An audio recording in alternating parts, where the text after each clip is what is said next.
मृत्यूनंतर दुसरीकडे पुन्हा जन्म घेण्यासाठी वेळेचे बंधन नाही. राजा म्हणाला, म्हणते, एक मनुष्य येथे मृत्यू पावला आणि ब्रह्मलोकात उत्पन्न झाला आणि दुसरा येथे मृत्यू पावून काश्मीरात उत्पन्न झाला, म्हणजे पुनर्जन्म झाला. तर या दोघांपैकी आधी कोण जन्मास येईल? महाराज, दोघेही एकाच वेळी जन्मास येतील. पहिलं, कृपा करून उपमा देऊन समजावून सांगा. महाराज, तुमचा जन्म कोणत्या नगरात झाला? बनते, कलसी नावाचे एक गाव आहे, तिथे माझा जन्म झाला. येथून कलसी गाव किती दूर आहे? अंदाजे 200 योजन. ठीक आहे. आणि येथून काश्मीर किती दूर आहे? फक्त 12 योजन. महाराज, आता तुम्ही कलसी गावासंबंधी स्मरण करा. बनते, स्मरण केले. आणि आता काश्मीर संबंधी स्मरण करा. बनते, स्मरण केले. महाराज, आता सांगा, या 2 ठिकाणांपैकी कोणत्या ठिकाणाचे स्मरण लवकर झाले? बनते, दोनही ठिकाणांचे स्मरण बरोबर सारख्याच वेळात झाले. महाराज, याप्रमाणे येथे मृत्यू पावून ब्रह्मलोकात किंवा काश्मीरात कुठेही सारख्याच वेळेमध्ये जन्म होईल. दुसरा, कृपा करून पुन्हा उपमा देऊन समजावून सांगा.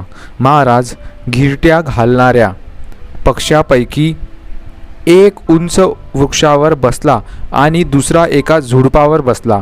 ते जर एकाच वेळी बसले असतील तर कोणाची सावली जमिनीवर आधी पडेल?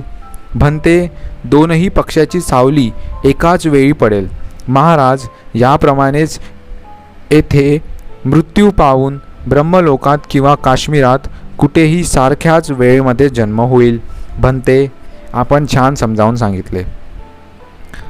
नंतर बोधी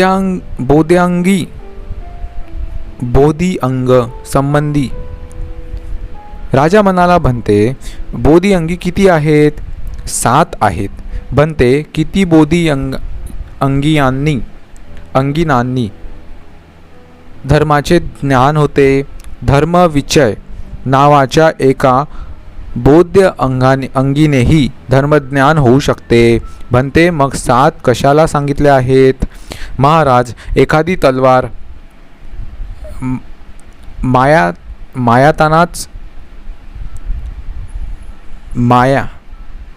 म्यानातच ठेवलेली आहे, ती बाहेरच काढली नाही तर तिच्याद्वारे तुम्ही इच्छा असेल कापू शकाल काय?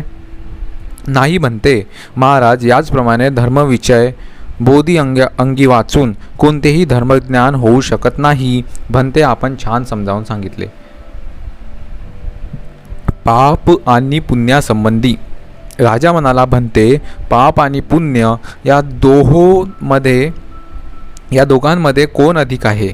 महाराज, पुण्य अधिक आहे. ते कसे? महाराज, पाप करणाऱ्यांना फार मोठा पश्चाताप होतो. ते आपले पाप मान्य करतात म्हणून पाप वाढत नाही. परंतु पुण्य करणाऱ्यांना कसलाही पश्चाताप होत नाही. कसल्याही प्रकारे पश्चाताप करावा लागत नसल्यामुळे एक आगळा आनंद म्हणजेच प्रमोद होतो. अत्यानंदामुळे प्रीती उत्पन्न होते. प्रीतीचा लाभ झालेल्या मनुष्याचे शरीर शांत होत असते. शरीर शांत झाल्यामुळे सुख प्राप्त होते. सुखामुळे चित्ताची समाधी साधता येते आणि समाधीत तल्लीन झाल्यामुळे यथार्थ ज्ञानाचा लाभ होतो. याप्रमाणे पुण्याची सतत वाढच होत जाते. महाराज, एखादा लांगडा किंवा पांगळा मनुष्य जरी एक मूठभर कमळ पुण्याची भेट भगवान बुद्धास देईल तर 91 कल्पापर्यंत त्याची विनिपातातून म्हणजेच दुर्गतीतून मुक्तता होते. महाराज, म्हणूनच म्हटले आहे की पापापेक्षा पुण्य हेच अधिक आहे. बनते, आपण छान समजावून सांगितले आणि आपण जे सांगितले ते बरोबर आहे. नंतर कळत व न कळत केलेले पाप राजा म्हणाला, बनते, जो कळत पाप कर्म करतो आणि जो न कळत पाप कर्म करून बसतो, या दोघांपैकी कुणाचे पाप अधिक असते? स्थवीर म्हणाले, जो न कळत पाप कर्म करीत असतो त्याचेच पाप अधिक असते. म्हणते, असे असेल तर माझे राजपुत्र किंवा मंत्री न कळत जे पाप करतात याकरिता त्यांना मी दुप्पट दंड कराव्यास पाहिजे. महाराज, जर एखादा मनुष्य धगधगणाऱ्या लाल लोखंडाच्या गोळ्यास कळत स्पर्श करेल आणि दुसरा मनुष्य न कळत स्पर्श करेल, जर अशा वेळी या दोघांपैकी कुणाचे अंग अधिक भाजेल? दोघांपैकी अधिक अंग कुणाचे भाजेल? म्हणते, जो न कळत स्पर्श करेल त्याचे. महाराज, याप्रमाणे जो न कळत पाप करीत असतो त्यास अधिक पाप लागते. म्हणते, आपले म्हणणे योग्य आहे. सशरीर देवलोकात जाणे. राजा म्हणाला, म्हणते, याच शरीराने उत्तर कुरु, ब्रह्मलोक किंवा इतर 4 द्वीपामध्ये कोठेही जाऊ शकेल असे कोणी आहेत काय? होय महाराज, असेही लोक आहेत. म्हणते, ते कसे जातात? महाराज, तुम्ही पृथ्वीवर एक वीत किंवा एक हात लांब उडी मारू शकता काय? होय म्हणते, मी 8 हातापर्यंत सुद्धा उडी मारू शकतो. महाराज, आपण 8 हात लांब उडी मारू शकता, पण ती कशा प्रकारे? म्हणते, अपेक्षित जागेपर्यंत लांब उडी मारावायची आहे असा मी मनात निश्चय करतो. मनात असे आणताच माझे शरीर हलके झाल्यासारखे वाटू लागते आणि माझी उडी तेथेच जाते. महाराज, अगदीच असेच रुद्धीप्राप्त संयमी भिक्षू असे चित्त उत्पन्न करतो व त्याद्वारे तो आकाशात जाऊ शकतो. म्हणते, ठीक आहे. नंतर लांब हाडे. राजा म्हणाला, म्हणते, तुम्ही लोक सांगता की 100 योजन लांबीची सुद्धा हाडे असतात. इतके लांब तर वृक्षसुद्धा नसतात. मग इतकी लांब हाडे कशी असू शकतील? महाराज, महासागरात 500 योजन लांबीचेही मासे आहेत, हे आपण ऐकले आहे काय? होय म्हणते, मी असे ऐकले आहे. महाराज, जर अशी गोष्ट आहे तर त्यांची हाडे 100 योजन लांब असू शकत नाही. म्हणते, निश्चितच असू शकतील. बरोबर. नंतर श्वासोच्छवासाचा निरोध. म्हणते, श्वास घेणे आणि सोडणे रोखल्या जाऊ शकते असे तुम्ही लोक सांगत असता. खरेच हे शक्य आहे काय? होय महाराज, हे शक्य आहे. म्हणते, ते कशा प्रकारे? महाराज, आपण एखाद्याला घोरत असताना ऐकले आहे काय? होय महाराज, ऐकले आहे. महाराज, जर त्याने आपले शरीर हलविले किंवा कड पलटविला तर काही वेळासाठी त्याचा घोरण्याचा आवाज थांबणार नाही काय? होय म्हणते, थांबू शकतो. महाराज, ज्या अर्थी ज्याचा काया, चित्त, शील आणि प्रज्ञेवर ताबा नाही अशा मनुष्याचे घोरणे शरीर हलविल्यामुळे किंवा कड पलटविल्यामुळे थांबू शकते. जर त्याचा काया, चित्त, शील व प्रज्ञेवर ताबा आहे अशा प्रकारच्या भिक्षूचे 4थ्या ध्यानात पोहोचल्यावर श्वास घेणे व सोडणे थांबले तर यात आश्चर्य कोणते आहे? म्हणते, आपण ठीक सांगितले. समुद्र. नंतर समुद्र हे नाव का पडले? राजा म्हणाला, म्हणते, सर्व लोक समुद्र समुद्र असे म्हणतात. या जलसाठ्याचे नाव समुद्र असे का पडले? महाराज, यात सम म्हणजे सारखे, उदक म्हणजे पाणी व सम म्हणजे तेवढेच मीठ असल्यामुळे त्याचे नाव समुद्र असे पडले आहे. म्हणते, आपण सांगितले ते बरोबर आहे. संपूर्ण समुद्राचे पाणी खारट. राजा म्हणाला, म्हणते, संपूर्ण समुद्राचा खारट हा एकच रस आहे. याचे कारण कोणते? महाराज, कितीतरी काळापासून पाणी ऐके ठिकाणीच राहिल्यामुळे संपूर्ण समुद्राचा खारट हा एकच रस आहे. म्हणते, ठीक आहे. सूक्ष्म धर्म. राजा म्हणाला, म्हणते, अतिसूक्ष्म वस्तूचे तुकडे करता येतील काय? होय म्हणते, करता येतील. म्हणते, सर्वात अतिसूक्ष्म वस्तू कोणती?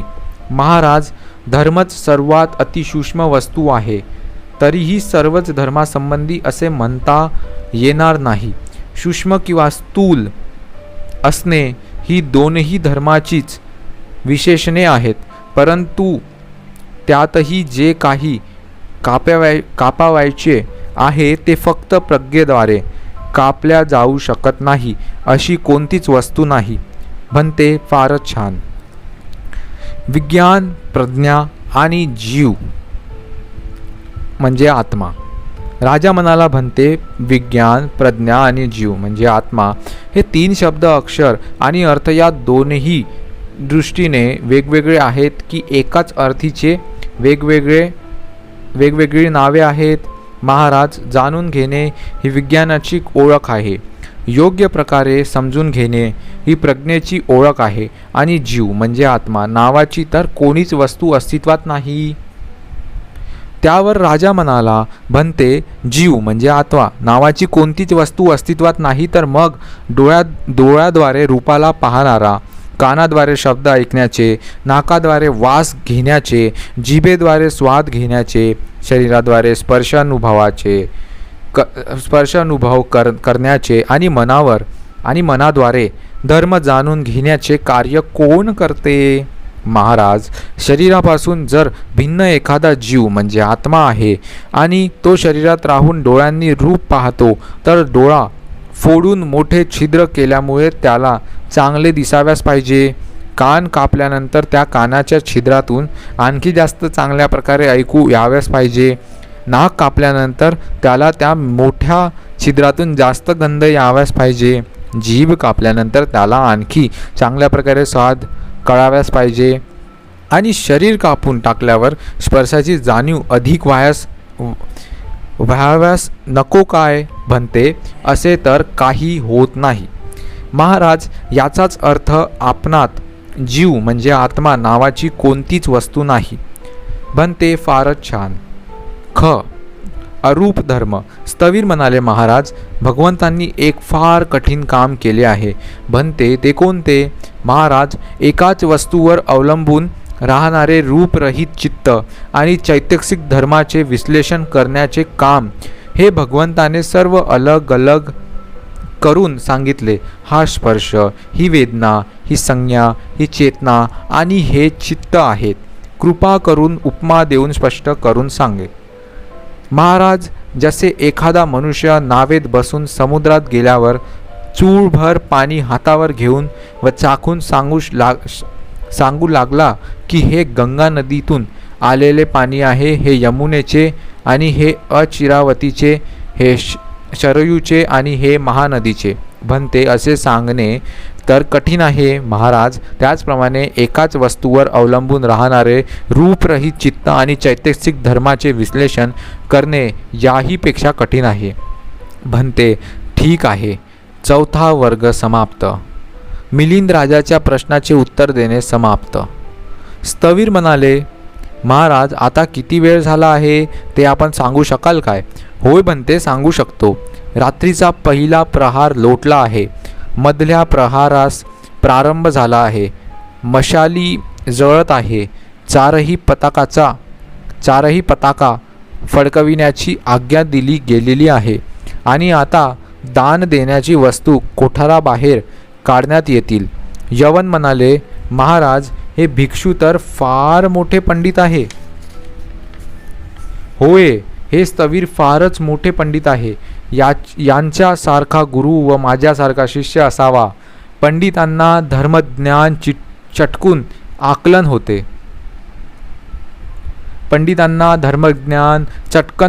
होते.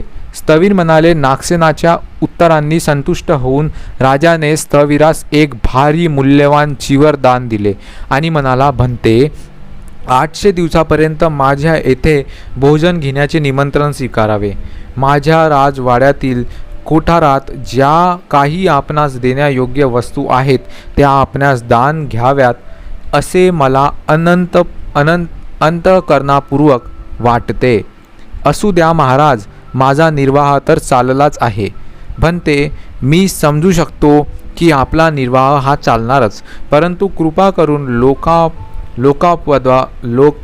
लोका अपवादापासून तुम्ही माझा व तुमचा दोघांचाही बचाव करावा.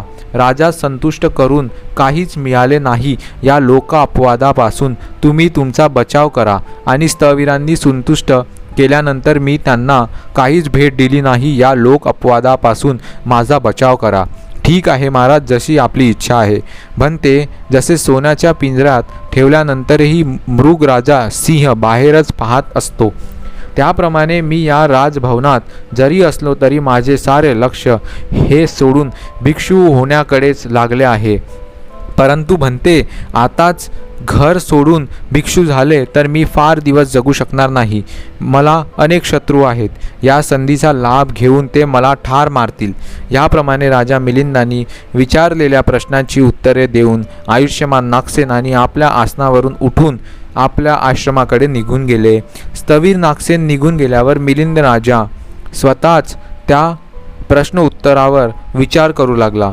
माझे सर्व प्रश्न कोंडीत पकडणारे होते आणि पण त्याची उत्तरही तेवढीच मार्मिक आणि संपर्क होती. दुसऱ्या दिवशी सकाळीच तयारी करून भिक्षापात्र व चिवर घेऊन आयुष्यमान नागसेन राजाचे घरी आले व तयार असलेल्या आसनावर विराजमान झाले. राजा मिलिंदाने त्यांना मोठ्या आदराने प्रणाम केले. एके बाजूस बसून तो म्हणाला, म्हणते आपणाला पुष्कळ कूट प्रश्न विचारल्याबद्दल रात्रभर मी मोठ्या खुशीत जागत होतो असे समजू नका. मी हाच विचार करीत होतो की मी विचारलेले प्रश्न योग्य व त्याची उत्तरे संपर्क होती काय. शेवटी मी तशीच असल्याचे माझी खात्री झाली.